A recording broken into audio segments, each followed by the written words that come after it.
বন্ধুরা, আমরা ঘুড়ি কবিতাটি পড়ছিলাম। চলো এবার আমরা কবিতাটির দ্বিতীয় অংশটুকু পড়ে নিই।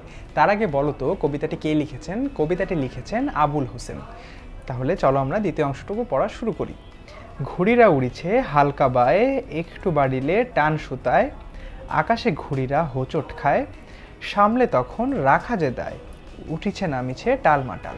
অর্থাৎ কবি কিন্তু এখানে বুঝিয়েছেন ঘুড়িরা হালকা বাতাসে কিন্তু উড়ে বেড়াচ্ছে এবং একটু যখন সুতায় টান বাড়ে তখনই কিন্তু আকাশে ঘুড়িরা হোঁচট খায়। অর্থাৎ হোঁচট বলতে এখানে বোঝানো হয়েছে চোট খায় এবং আকাশে ঘুড়িদের তখন কিন্তু সামলে রাখাই দায় হয়ে যায়।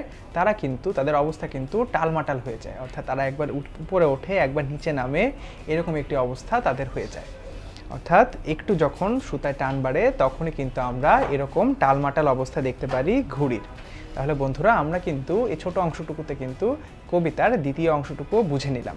কোনো প্রশ্ন থাকলে আমাদেরকে কমেন্ট সেকশনে জানিয়ে দেবো। ধন্যবাদ বন্ধুরা।